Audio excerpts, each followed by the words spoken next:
Hello and welcome to उन्नति IAS. शैक्षिक प्रशासन और प्रबंधन की के सिलेबस में हम फाइनेंशियल एडमिनिस्ट्रेशन वित्तीय प्रशासन के टॉपिक को देख रहे थे और वित्तीय प्रशासन पर आज हमारा ये थर्ड और लास्ट लेक्चर है। इसके बाद हमारा वित्तीय प्रशासन कंप्लीट हो जाएगा और फिर हमारा सिर्फ एक ही टॉपिक बचा रह जाएगा जो है ICT in higher education, information communication technology in higher education system. ये हम आगे आने वाले 3-4 लेक्चर में कवर कर लेंगे, तो हम 2 या 3 दिन में इसको सारे को कंप्लीट कर लेंगे। साथ ही हम अपने लेक्चर पर अपने चैनल पर एक कंबाइंड वीडियो सारे टॉपिक की, जैसे कि एक भारत में उच्च शिक्षा प्रणाली पहले टॉपिक के जो हमने 13 लेक्चर थे उसकी एक कंबाइंड वीडियो एक ही सारे लेक्चर 13 एक ही वीडियो में अपलोड कर देंगे, जिससे आपको रिवीजन करने में आसानी हो। इसी तरह लोक प्रशासन के सातों लेक्चर्स हम मर्ज करके एक ही वीडियो में अपलोड कर दिए जाएंगे।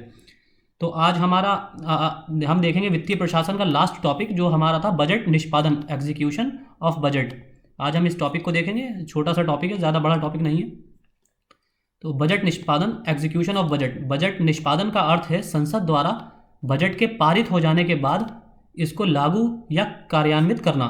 दूसरे शब्दों में इसका अर्थ है विनियोग विधेयक, व्यय संबंधित और वित्त विधेयक आय संबंधित, इसे लागू करना, इम्प्लीमेंट करना। एग्जीक्यूशन का मतलब इम्प्लीमेंट करना उसे। बजट का निष्पादन वित्त मंत्रालय के नियंत्रण तथा निर्देश के विभिन्न प्रशासनिक मंत्रालय या विभागों द्वारा किया जाता है, अर्थात बजट निष्पादन के संबंध में पूरी जिम्मेदारी वित्त मंत्रालय की होती है।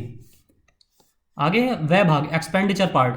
वित्त मंत्रालय में वित्तीय अधिकारों के अत्यधिक समेकित रूप ने वित्तीय नियंत्रण को बहुत सख्त बना दिया है, परंतु शक्तियों के प्रत्यायोजन की विभिन्न योजनाओं के द्वारा समय के साथ नियंत्रण कुछ ढीला पड़ा है।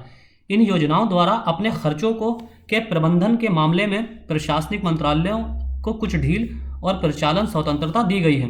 प्रशासनिक मंत्रालयों या विभागों के खर्चों पर वित्त मंत्रालय अपना नियंत्रण निम्न उपायों में लागू करता है। पहला है नीतियों और कार्यक्रमों का सैद्धांतिक अनुमोदन। दूसरा है बजट अनुमानों में प्रावधानों की स्वीकृति। तीसरा है व्ययकर्ता प्राधिकरणों अर्थात मंत्रालयों को प्रदान शक्तियों के अधीन खर्चों की संस्वीकृति, इसे स्वीकृति ही कहते हैं दूसरे शब्दों में। एकीकृत वित्तीय सलाहकार के माध्यम से वित्तीय सलाह उपलब्ध कराना। फिर अनुदानों का पुनर्विनियोग अर्थात एक उपशीर्ष से दूसरे उपशीर्ष में धन का स्थानांतरण। छठा है आंतरिक लेखा परीक्षण प्रणाली। और लास्ट है व्ययकर्ता प्राधिकरणों द्वारा पालन की जाने वाली वित्तीय संहिता का निर्धारण। फिर अपने उत्तरदायित्वों को पूरा करने के लिए सरकार के द्वारा निर्मित तंत्र की संरचना इस प्रकार है। पहले तीसरा अधिकारियों की प्रणाली जो आमतौर पर अपने विभागों के प्रमुख होते हैं।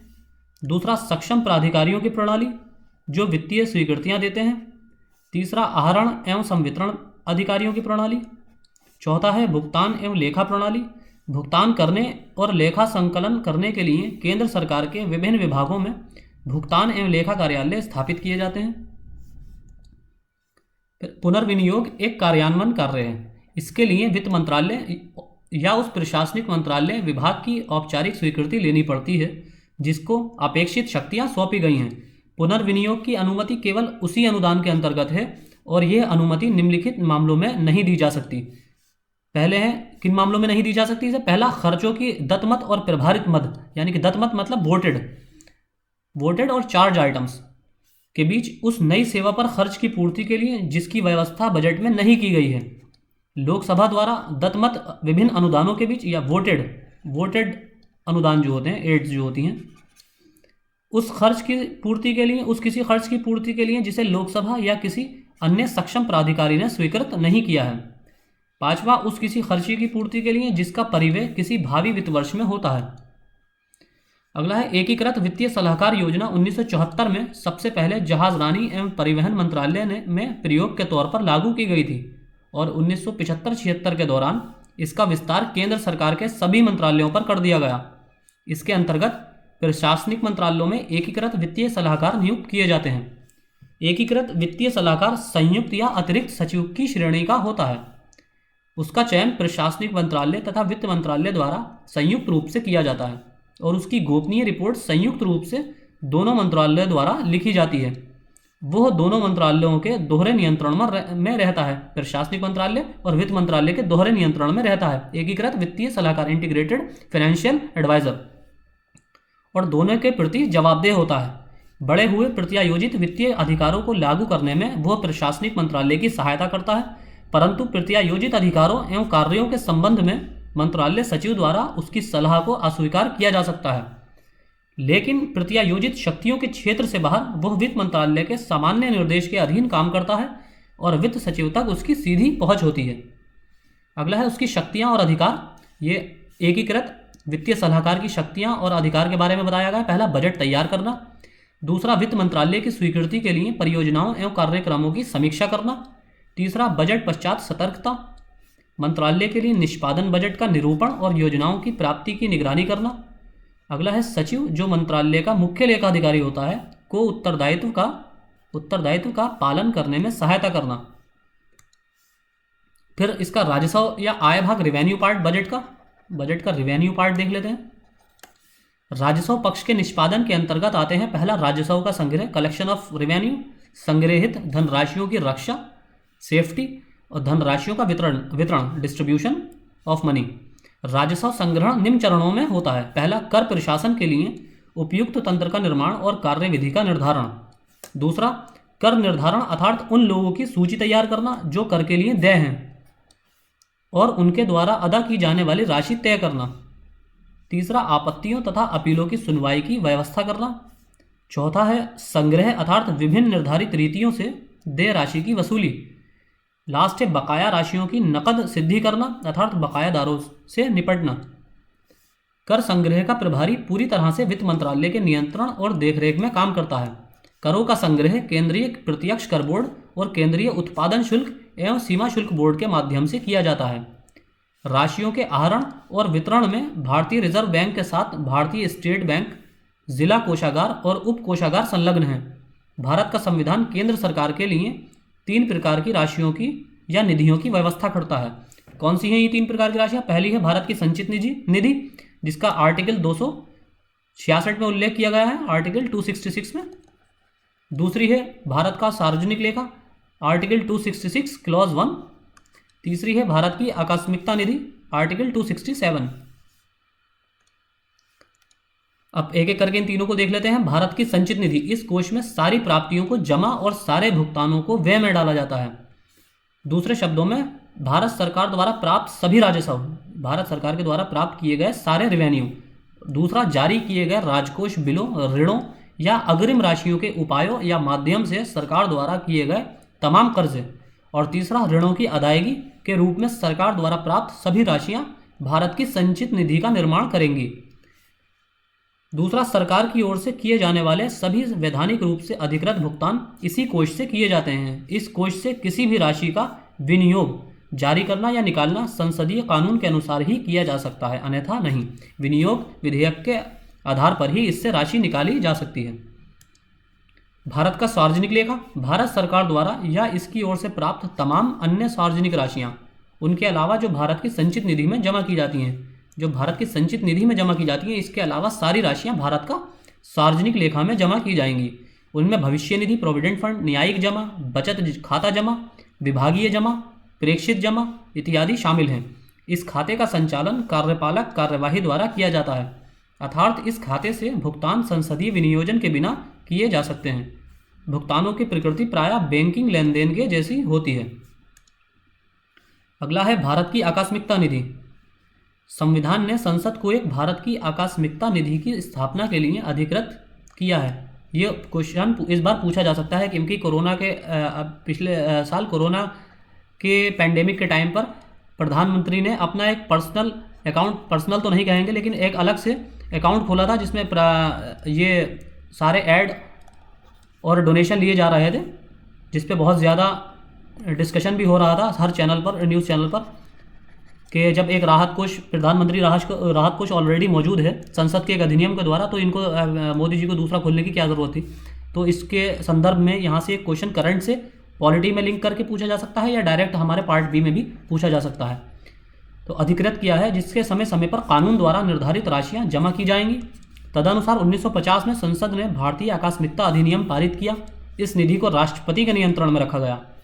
वह संसद द्वारा प्राधिकृत करने से पूर्व अनदेखे खर्चे की पूर्ति के लिए इनमें से पेशगी दे सकते हैं। राष्ट्रपति की ओर से यह निधि वित्त सचिव के अधीन रहती है। भारतीय सार्वजनिक लेखा निधि की तरह इसका संचालन भी कार्यवाही द्वारा होता है। और इस अकाउंट में जो मोदी जी के पीएम मोदी केयर फंड जो खोला गया था, इसको आरटीआई के दायरे से भी बाहर रखा गया था, इसलिए इस पर और ज़्यादा चर्चा चल रही थी। अब घाटे का वित्त प्रबंधन देख लेते हैं। Deficit financing. आधुनिक राज्यों में आर्थिक विकास का वित्त पोषण करने के लिए कोष जुटाने के विभिन्न स्रोत इस प्रकार हैं। पहला है टैक्सेशन, कराधान।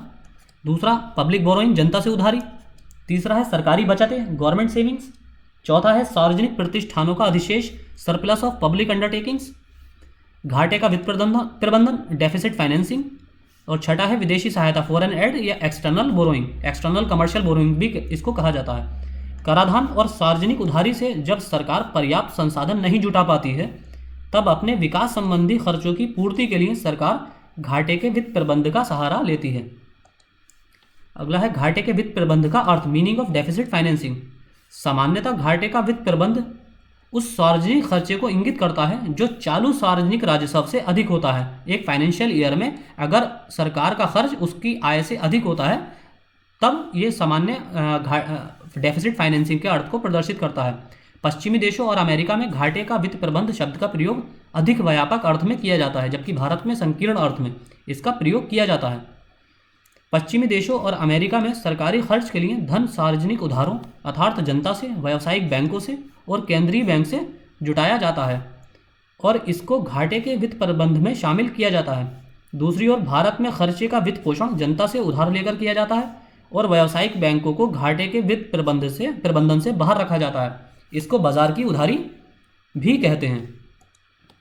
भारत में घाटे के वित्त प्रबंध के निम्न उपाय हैं। पहला, पिछली शेष संचित रोकड़ को सरकार द्वारा निकाला जाना। अगर पिछला कोई सरप्लस है सरकार के पास तो उसको निकाला जाना घाटे के वित्त प्रबंधन के लिए। दूसरा, रिजर्व बैंक से ऋण, आरबीआई से बोरोइंग करना। तीसरा है नई मुद्रा जारी करना, करेंसी प्रिंटिंग। सबसे ख़राब जो तरीका है वो यही है, करेंसी प्रिंटिंग, जो कि इन्फ्लेशन को बहुत ज़्यादा अचानक से बढ़ा देती है। जिसमें से आपने अभी हाल ही में पिछले साल कोरोना पैंडेमिक के टाइम में एक टर्म सुना होगा, हेलीकॉप्टर मनी, वो इसी से रिलेटेड है। नई मुद्रा जारी करने से हेलीकॉप्टर मनी, जिसमें नोट प्रिंट करके लोगों को बांट दिए जाते हैं अकाउंट में। मिश्रा और पुरी कहते हैं कि सरकार जब ऋण रिजर्व बैंक से लेती है तो यह बैंक को अपनी प्रतिभूतियों के आधार पर बैंक सरकार की ओर से नए नोट जारी करती है तथा उनको परिचालन में लाती है और इसके फलस्वरूप मुद्रा पैदा होती है। संक्षेप में भारतीय संदर्भ में घाटे के वित्त प्रबंध का कुछ परिणाम ये होता है कि बजट के घाटे की पूर्ति के लिए सरकार द्वारा नई मुद्रा से मुद्रा आपूर्ति बढ़ जाती है और ये इन्फ्लेशन का कारण बनती है। घाटे के वित्त प्रबंध संबंधी अवधारणाएं, concepts related with deficit financing. ये आपका लास्ट स्लाइड पे टॉपिक कंप्लीट हो गया है, लेकिन मुझे ये इंपॉर्टेंट लगी थी कुछ टर्मिनोलॉजी जो मैंने इसमें ऐड कर दी हैं। थोड़ी सी 4-5 टर्मिनोलॉजी हैं जो कि मुझे लगता है कि एग्जाम पर्सपेक्टिव से बहुत इंपॉर्टेंट है, जो कहीं ना कहीं पॉलिटी के साथ साथ इकोनॉमिक्स का भी पार्ट है। पहला है राजस्व घाटा। भारत सरकार घाटे की वित्त प्रबंध संबंधी निम्न 5 अवधारणाओं को मान्यता देती है। पहला, राजस्व घाटा, रेवेन्यू डेफिसिट। जब सरकार का राजस्व व्यय उसकी राजस्व प्राप्तियों से अधिक हो जाता है तो उसे राजस्व घाटा कहते हैं। सरकार के राजस्व व्यय में उन मदों पर खर्च हुए वे संसाधन आते हैं जो परिसंपत्तियों का निर्माण नहीं करते हैं। मतलब सरकार की जो रेवेन्यू इनकम है, रेवेन्यू इनकम में वो इनकम शामिल होती, रेवेन्यू एक्सपेंडिचर में वो एक्सपेंडिचर शामिल होते हैं जिससे सरकार को किसी तरह का फ़ायदा नहीं होता है। जैसे कि गवर्नमेंट एम्प्लॉयज़ की सैलरी, ये एक रेवेन्यू एक्सपेंडिचर का पार्ट है।